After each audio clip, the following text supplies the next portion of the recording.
집에서 지낼 수는 없잖아. 앞으로는 시부모님도 계실 텐데? 그러면 엄마는 늙음하게 어떻게 되든 상관없다는 거야? 에이, 그럴 리가 없지. 아니야. 이런저런 얘기할 것 없이 이제 엄마가 용건 말할게. 이 집 다시 돌려받겠다는 말 하려고 왔어. 어? 무슨 말이야? 엄마도 엄마 노후 생각해야지. 이거 처분하려고 해. 뭐야? 약속이 다르잖아. 나 준다고 했잖아. 약속을 먼저 어긴 건 너잖아. 오늘 이야기 속 주인공은 69세 김나실 씨입니다. 그리고 그녀의 딸에 관한 이야기이죠. 딸은 김 씨가 살던 집만 주면 제사도 장남 대신 지내고 나중에 늙으면 김 씨 부부를 부양하겠다고 약속했습니다. 아들도 있기에 그럴 수 없다는 김 씨를 대신해서 자신의 오빠까지 직접 설득했습니다. 그래서 김 씨 부부는 딸에게 살던 집을 주고 이사했습니다. 딸의 말을 100% 믿은 것은 아니었지만 그중 어느 하나라도 지킬 줄 알았습니다. 하지만 구두로 한 약속이란 언제든지 깨어질 수 있는 것이었고 딸의 말은 깃털보다 가벼웠습니다. 막상 때가 되니 김 씨 대신에 시부모를 모셔야 한다는 딸. 맏며느리의 도리를 해야 한다고 했습니다. 김 씨의 딸 노릇은 하지 않으며 말이죠. 단물은 다 빨아먹고 나이 들고 힘이 없어지니 그렇게 해도 된다고 생각하는 것 같았습니다. 호통을 칠 아버지도 없으니 말이죠. 하지만 딸이 김 씨를 부양하지 않더라도 아쉬운 것 하나 없었습니다. 애초에 김 씨도 딸과 함께 살고 싶지 않았으니 말이죠. 하지만 딸도 김 씨를 저버린 대가는 받아야 했습니다. 김 씨는 아들, 딸 하나씩 있었습니다. 둘 모두 결혼한 지 몇 년 됐습니다. 그리고 자식들이 결혼한 후에는 이전과는 관계가 많이 달라졌습니다. 며느리는 다소 차가웠고 사위는 불편했습니다.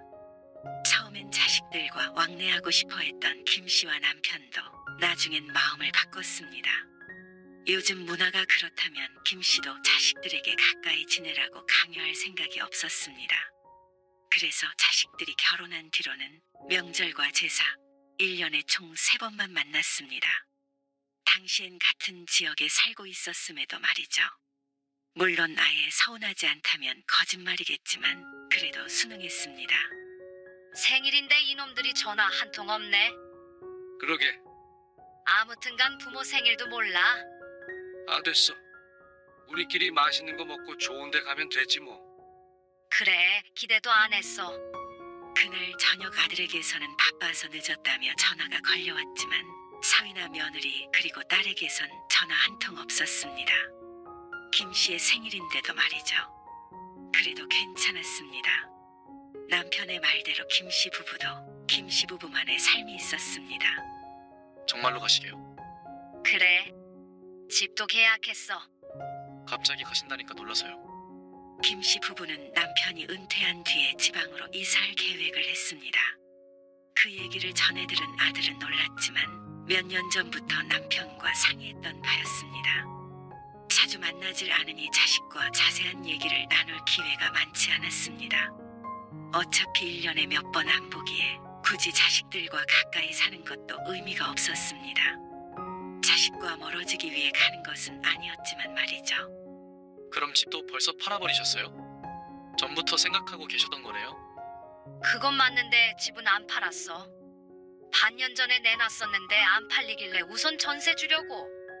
이사는 언제 가시는데요? 2달 뒤에. 전세는 금방 나간다고 그랬으니까. 아들이 허허하고 웃었습니다. 그렇지만 가라 마라 하지도 않았고 집을 가지고 왈가왈부하지도 않았습니다. 너무 멀리 가진 마세요. 운전하기 힘들어요. 그 말 한마디뿐이었습니다. 그리고 딸도 처음 그 소식을 들었을 때는 아들과 비슷한 반응이었습니다. 아니, 더 시큰둥했죠. 그래서 아무런 문제가 없을 것이라고 생각했습니다. 하지만 일주일도 안 돼서 딸과 사위가 갑작스럽게 김 씨 부부를 찾아왔습니다. 너희가 웬일이야? 명절도 멀었는데 바로 전날 전화를 하고 방문한 딸을 의아한 표정으로 쳐다보았습니다. 그런데 딸의 용건은 뚜렷했습니다. 엄마, 이 집 전세 준다고? 계약됐어? 아직 토요일에 보러 온다던데. 그거 취소하고 이 집 우리 주면 안 돼? 뭐? 김 씨도 남편도 당황스러운 표정으로 딸을 쳐다보았습니다. 전혀 생각도 못한 부탁이었습니다. 잠시 지낸다는 것도 아니고 달라고? 응, 맞아. 너무 뻔뻔하게 이야기하는 걸 보니 마치 맡겨놓은 걸 받아가는 느낌이었습니다. 이 집을 어떻게 너희한테 주니? 어차피 이 집도 결국에는 처분할 거잖아. 지금 힘든 자식 위해서 미리 좀 주면 안 될까? 그러면서 지금 경제 상황이 좋지 않다는 말을 했습니다. 어차피 남겨줄 유산이 될 테니 지금 달라는 것이었습니다. 이 집이 없어도 김 씨 부부는 살겠지만 그렇다고 지금 자식에게 줄 생각도 없었습니다. 그리고 김 씨의 자식은 딸만 있는 것이 아니었습니다. 지금 줄 생각도 없지만 주더라도 오빠는 어떻게 하고 너만 줘? 엄마도 아들, 딸 차별하게? 누가 차별을 해? 나중에 주더라도 절반씩 나눠야지. 한 사람에게 주어서 자식들이 돈 때문에 싸우는 건 정말 보고 싶지 않았습니다. 그 말에 딸이 시무룩해했습니다. 사위도 실망한 눈치였는데 김 씨가 집을 줘야 하는 이유가 없다는 사실을 자신들도 아는 것 같았습니다. 그러면 혹시라도 오빠가 된다고 하면? 너 혼자 이 집 받는 걸? 응. 만약 오빠가 이 집 내가 받아도 좋다고 하면 지금 줄 수 있어? 이 집이 아무리 그래도 4, 5억은 나갈 것인데 아들이 흔쾌히 그러자고 할 리는 없어 보였습니다. 결혼할 때 똑같이 전세 자금을 보태주었지만 아들 내외는 2년 만에 집을 사서 이사했습니다. 아들과 며느리는 딸내 부부보다 직장이 좋았습니다. 그리고 아들의 처가도 풍족한 편이었고 말이죠. 그래서 딸은 오빠가 자신에게 재산을 양보해야 한다고 생각하는 것 같기도 했습니다. 물론 딸도 먹고 살만은 했는데 아무래도 더 욕심이 나는 것 같았습니다. 만약에 중현이가 그러겠다고 하면 다시 얘기해. 남편이 딸에게 말했습니다. 정말이지? 딸은 눈을 빛냈습니다. 그리고 딸이 돌아간 뒤 이틀 만에 다시 연락이 왔습니다. 오빠가 그렇게 하래. 뭐? 그럴 리가 있나? 아들이 그렇게 물은 성격이 아닌데 이상했습니다. 김 씨의 남편이 믿지 않는 눈치이자 딸이 말했습니다. 대신 내가 나중에 제사 지내기로 했어. 지금은 김 씨의 시부모님 제사를 김 씨가 1년에 한 번 지내고 있었습니다. 그런데 김 씨 부부가 죽은 뒤의 제사에 대해서는 생각해 본 적이 없었습니다. 오빠랑 새언니는 제사 절대 안 지내기로 했고, 그리고 나중에 엄마 아빠 모시는 것도 다 내가 하기로 했고. 그러니까 통상적으로 장남이 하는 일을 전부 딸이 하겠다는 말이었습니다. 제사도 나중에 김 씨 부부를 부양하는 문제도 김 씨 부부는 어떻게 하겠다는 소리를 한 적이 없었는데 딸과 아들이 의논을 이미 끝마친 듯 했습니다. 그니까 내가 엄마 아빠 모시고 살다가 나중에 제사도 지내면 되잖아. 그러면 그 정도 집은 줘도 되는 거 아니야? 그리고 무엇보다 오빠도 좋다고 했고. 아들은 모든 의무를 딸에게 맡기고 대신 최소 2억을 포기한 것이나 마찬가지였습니다. 둘이 그렇게 합의를 했다면 별 수 없지만 그렇다고 해도 지금 집을 줄 이유가 있나 싶었습니다. 엄마, 우리도 좀 여유 있게 살고 싶어. 오빠네처럼. 요즘 힘들단 말이야. 오빠는 집 필요 없대. 대신 약속만 지키라고 했어. 나도 그렇고 고서방도 그렇고 엄마 아빠한테 정말 잘할게. 응. 그런데도 김 씨 부부가 확답을 주지 않자 딸이 애원했습니다. 전 그러면 명의는 엄마 명의로 그대로 두면 되잖아 우선. 전세 줬다고 생각해. 그렇게까지 말하는데 단호하게 거절하기가 힘들었습니다. 그래서 우선은 아들과도 통화해보겠다고 하고 전화를 끊었습니다. 그리고 아들에게 통화했더니 딸이 하는 이야기가 전부 맞았습니다. 대신 나중에 장남이니 며느리니 그런 말씀하세요. 아들의 의견은 확실했습니다. 미련도 없어 보였습니다. 참 요즘 젊은 사람답다 싶었습니다. 받지도 않고 의무도 안 하는 것이 요즘 사람들이라는 소리는 익히 들었는데 그게 김 씨의 아들 며느리 이야기였습니다. 아들이 좀 괘씸하기도 했고 딸도 그렇게 어렵다고 하니 마음이 기울었습니다. 나중에 우리 데리고 살 각오까지 했다는데 뭐. 나는 같이 살기 싫어. 나도 같이는 안 살지. 근데 제사도 모시고 부양도 하겠다잖아. 하지만 남편은 맞득자는 기색이었습니다.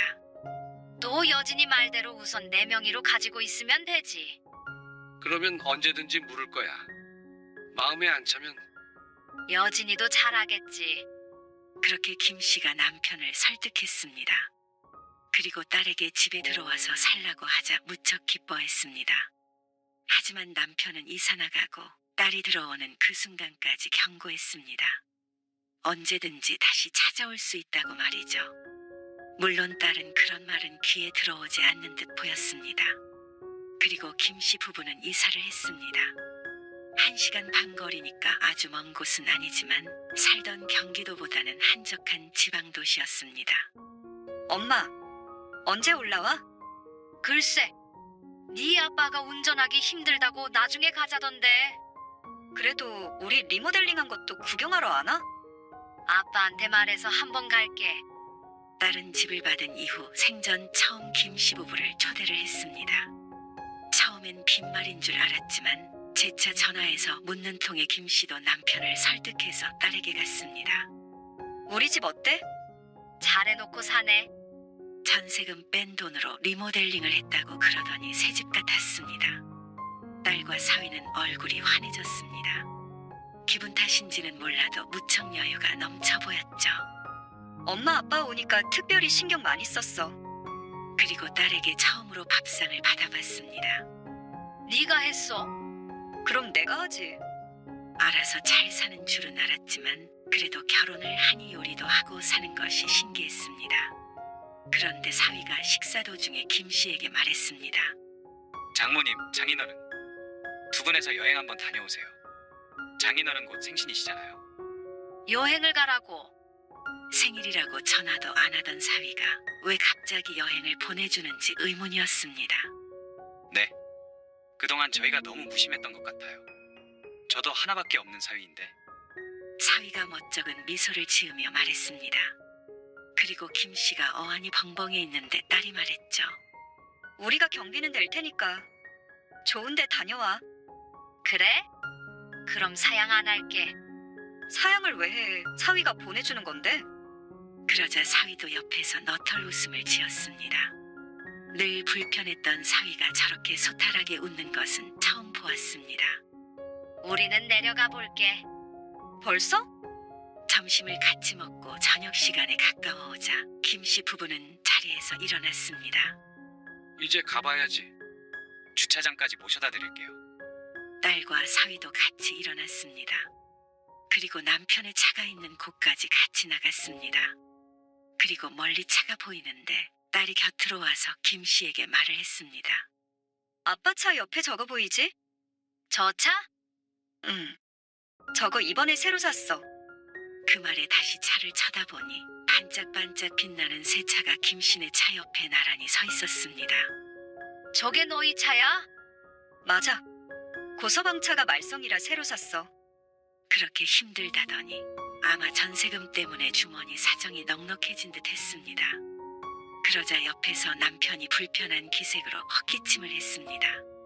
아, 뭐해? 안 타고. 그럼 엄마 아빠 조심히 가.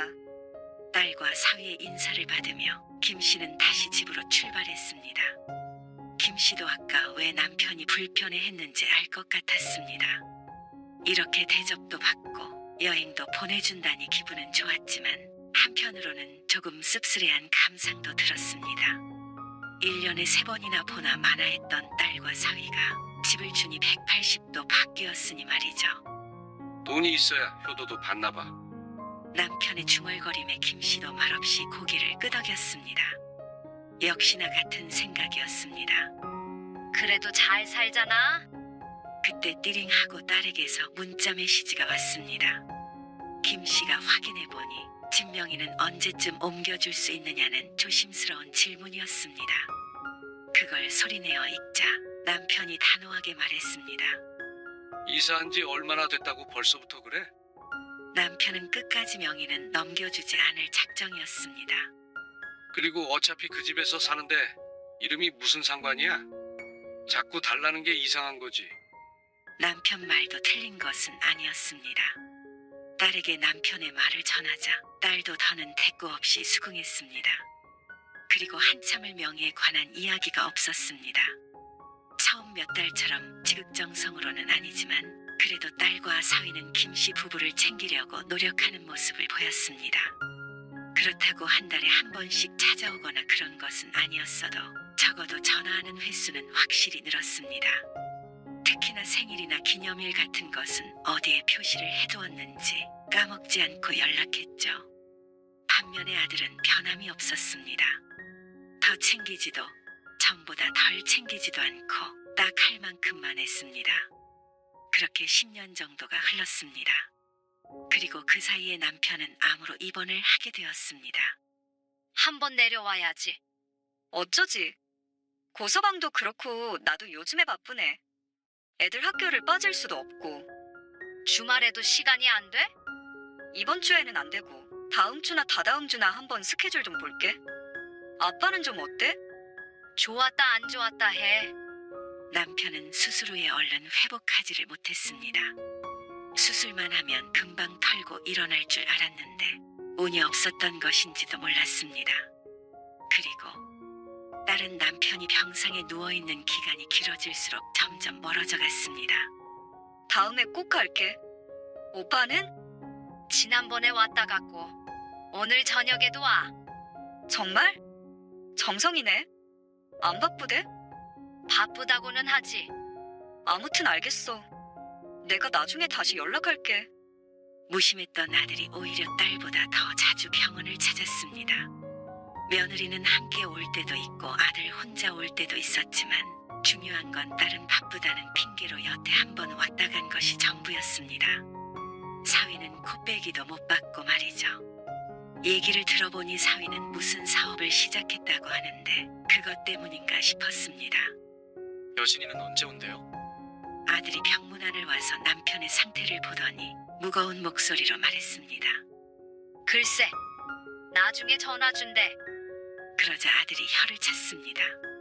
아들은 병실에 오래 있다가 늦은 시간까지 김 씨와 대화를 나누고 다시 운전을 해서 집으로 돌아갔습니다.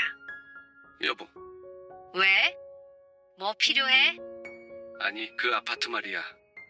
나 죽어도 여진이 명의로 바꿔주지 마. 이 와중에 그런 말을 해. 꼭 그렇게 해. 아이고, 알겠어. 뭘 죽는다는 소리를 해? 남편이 신신당부를 했고 김 씨는 괜스레 구박하는 말투로 대꾸했습니다. 얼른 자. 눈이 감겼네. 알았어. 그리고 한 달쯤 지났을 때 남편은 감은 눈을 뜨지 않았습니다. 한동안은 혼이 빠진 채로 지냈습니다. 장례며 뭐며 정신이 없었고 손님도 계속 들락날락하는 통에 어수선한 주변이 정리되는 데에는 시간이 걸렸습니다. 그리고 자식들도 모두 돌아가고 김 씨가 온전히 혼자 남게 되었습니다. 몇 달간은 육체적으로도 심적으로도 고단한 나날을 보냈습니다. 하지만 시간이 약이라는 말이 있듯이 또 정신을 차리고 적응해서 살게 되었죠. 그러다 남편의 기일이 다가왔습니다. 아버지 재산은 여진이네에서 지내는 게 어때요? 아들이 전화로 물었습니다. 여진이네? 그렇게 하기로 한 거잖아요. 엄마 혼자 어떻게 준비해요? 한번 물어볼게. 아들과 통화를 마치고 딸에게 전화를 걸었는데 딸은 당황스러운 눈치였습니다. 내가 당장 어떻게 해? 그리고 아직 엄마도 있잖아. 나는 엄마 아빠 다 돌아가시면 한다는 말이었는데. 네 오빠도 가까운 데서 했으면 하는 것 같아서. 그거 내려가는 게 뭐가 힘들다고? 그게 힘들어서 남편이 입원한 동안에도 얼굴 보기가 힘들었던 딸이었습니다. 어쨌거나 지금 당장은 좀 그래. 나도 마음의 준비는 해야지. 엄마 집에서 뭐 어떻게 하는지는 좀 배워야 할 거 아니야. 결국 김 씨의 집에서 했지만 딸의 말처럼 배움의 시간은 전혀 없었습니다.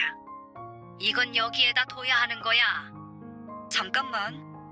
또 어딜 가? 고서방이랑 통화 좀 하고 올게. 딸은 음식 준비를 돕는다고 조금 일찍 오긴 왔지만 와서는 손 하나 까딱하지 않았습니다. 금방 너희 오빠 와. 참나. 좀 일찍 와서 도우면 어디가 덧나나. 불만 가득한 딸에게 할 말을 잃었습니다.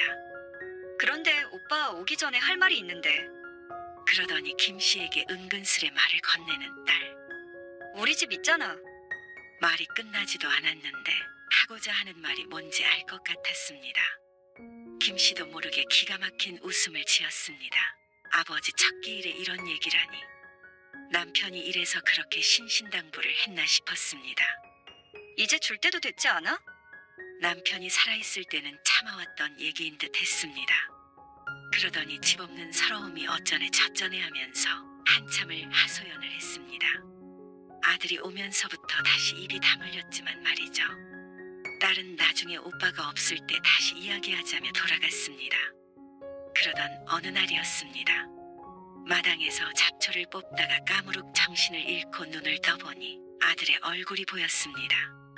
엄마, 피곤해 보이는 아들은 연락을 받고 바로 운전해서 내려왔다고 했습니다. 탐장이 낮은 탓에 옆집에서 김씨를 발견했는데 구급차를 부르고 김씨의 휴대폰으로 아들에게 전화를 건 모양이었습니다. 갑작스레 2시간 거리를 달려왔을 아들이 피곤해 보이는 것도 이해가 갔습니다. 고혈압 때문에 병원도 다니고 했는데 이렇게 큰일이 날 줄은 꿈에도 몰랐습니다. 계속 이렇게 혼자 지내지 마시고요. 이참에 여진이네 집에 들어가세요. 원래 그러기로 했던 거잖아요. 불편해서 같이 어떻게 살아? 혼자 계시다가 쓰러지는 것보다는 낫겠죠. 저도 자꾸 이렇게 오는 것도 힘들고요. 아들이 무뚝뚝하게 말했지만 그 안에는 걱정이 깔려 있었습니다. 내가 건강 관리 잘하면 돼. 그럴 거면 애초에 왜 그런 약속을 한 거예요? 뭐 하나 지킬 생각도 없어 보이는데. 아들은 여동생이 집을 받고 한 게 뭐가 있냐고 했습니다. 아직 김씨가 있으니 제사도 김씨가 지내고 그렇다고 같이 살고 있지도 않으니 말이죠. 다행히 큰 문제가 있는 것은 아니기에 퇴원해서 금방 집으로 돌아왔지만 김씨도 생각이 깊어졌습니다. 아들은 딸의 집에 들어가서 살라고 했지만 딸이 원한다고 하더라도 김씨가 원하지 않았습니다. 딸만 사는 집도 아니고 사위도 같이 사는데 괜히 눈칫밥 먹으면서 노후를 보내고 싶지 않았습니다. 그리고 세상에 둘도 없는 효녀가 될 것처럼 하더니 손바닥 뒤집듯이 바뀐 딸에게 실망도 했습니다. 지극정성으로 대하길 바란 것도 아니었는데 남편이 입원했을 때 신경도 안 쓴 딸이라면 김씨라고 다를 것이 없었습니다. 그래서 며칠 고민한 끝에 결론을 냈습니다. 그 집을 다시 돌려받기로 말이죠. 이미 10년간 공짜로 살았고 사위도 무슨 사업까지 한다니 먹고 살기는 괜찮아 보였습니다. 힘든 시절은 갔으니 이 정도면 도와줄 만큼 도와줬다고 생각했습니다. 차라리 그 집을 팔아서 내 노후나 잘 챙기자 싶었습니다. 계속 혼자서 지내려면 무엇보다 필요한 게 돈일 듯 했습니다. 나중에 자식들에게 의탁하지 않고 살아야 했으니 말이죠. 저 터미널 앞에 있어요. 이제 내렸다. 잠깐 기다려. 혈압 때문에 아들의 권유로 큰 병원을 예약했습니다. 원래는 딸이 데리고 가기로 되어 있었지만 시간이 잠시도 나지 않는다고 해서 아들이 마중 나왔죠. 그리고 아들과 김씨는 병원을 나와서 함께 식사를 했습니다. 진짜 괜찮으시겠어요? 아들이 물었습니다. 표정이 무척 복잡해 보였습니다. 혼자 있는 엄마가 신경은 쓰이고 그렇다고 계속 챙기자니 여동생에게 집을 주면서 아내에게 했던 약속도 있을 것이고 말이죠. 김씨도 마음이 편치 않았습니다. 딸에게만 집을 줘놓고는 이제 와서 자꾸 아들을 번거롭게 해야 하는 상황이 불편했습니다. 터미널 가는 길이 여진이네 집 가는 방향인데 잠깐 들리실 거예요? 아들이 차에 타며 물었습니다. 김씨는 고개를 가로저으려다 말고 그러자고 했습니다. 아무래도 올라온 김에 딸에게 제대로 이야기를 해야 할 것 같았습니다. 볼 일이 있다고는 했지만 퇴근 시간이었습니다. 지금 온다고. 딸은 갑작스러운 방문에 잠시 당황한 듯 했지만 자신도 할 말이 있다며 집으로 오라고 했습니다. 그리고 20분 뒤에 김씨는 자신이 살았던 집에서 딸과 마주보고 앉았습니다. 무슨 할 말? 너는 무슨 할 말이 있길래? 아, 그게 이번에 시부모님을 모시고 살게 될 것 같아. 뭐? 여기서? 그럼 우리 집에서 모셔야지. 사실 지금 시부모님 사시는 집이 경매에 넘어갔거든. 해결이 잘 안 돼서. 결국 집에서 나오셔야 되는 상황인데 어떡해. 내가 맏며느리인데. 우리가 모셔야지. 그게 무슨 말이야 도대체? 그렇다고 집을 사들일 여력은 안 되니까 어쩔 수가 없었어. 70 넘은 노인들을 길거리에서 지내게 할 수는 없잖아. 자신 앞에 있는 사람도 부모라는 사실을 잊은 모양이었습니다. 그리고 지금 이 아파트의 주인이고 말이죠. 처음부터 안 되는 일이었던 것 같았습니다. 부모를 부양하는 것도 아니고 약속했던 대로 제사를 지내는 것도 아니고 그렇다고 혼자 남은 부모를 제대로 챙기는 것도 아니고 말이죠. 그러면서 맏며느리 노릇을 김 씨의 집으로 하고자 하는 딸이 기가 막혔습니다. 그 눈빛을 읽었는지 딸이 다급하게 말했습니다. 재산은 이제부터 내가 내려가서 같이 지낼게. 우리 집에서? 그렇지. 우리 집에서 지낼 수는 없잖아. 시부모님도 계신데.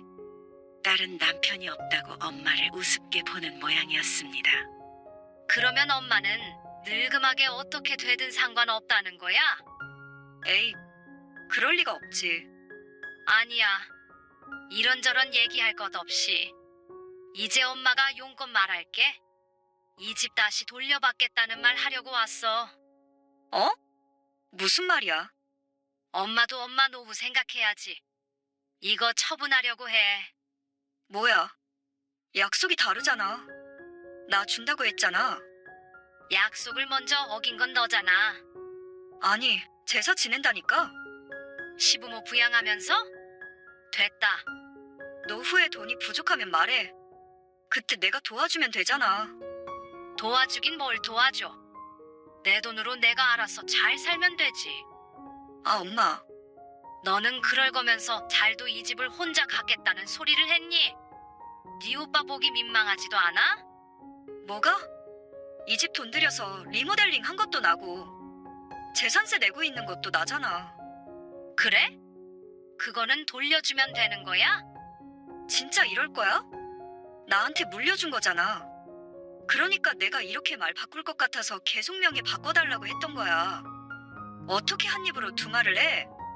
한 입으로 여러 말 하는 너도 있는데 두 말이라고 못할까? 그렇다고 줬던 걸 뺏어? 나도 리모델링 비용 돌려줄게. 재산세랑 그리고 여태 공짜로 살았던 거 월세 쳐서 계산해보면 되겠네. 그러자 딸이 입술을 꼭 깨물었습니다. 정말로 딸이 그동안 김 씨를 호구로 봐온 게 맞는 듯 했습니다. 그렇지 않았다면 이런 일을 예상했었어야 맞습니다.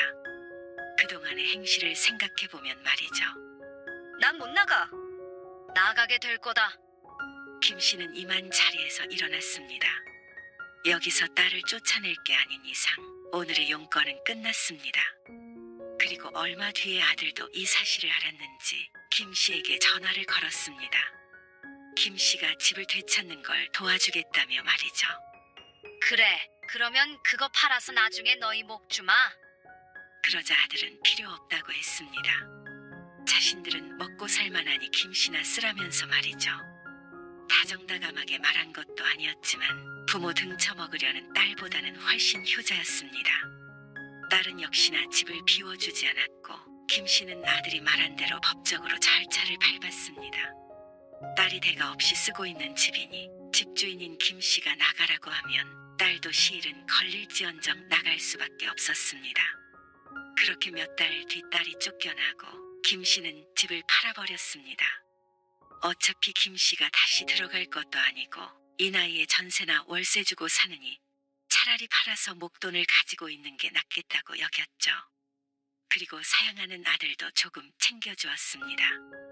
그래야 김 씨도 어느 정도 미안함을 덜 수 있었습니다. 김 씨는 딸과 그렇게 연을 끊어버렸습니다. 그렇다고 아들과도 각별하게 지낸 것은 아니었고 그저 혼자 잘 지내는 법을 배우면서 살고 있었습니다. 결국 말년에 김 씨를 챙길 건 스스로밖에 없었습니다. 건강에 좀 더 신경 쓰고 노인 정도 다니면서 그렇게 자식과 완전히 독립하기 위해 노력했습니다.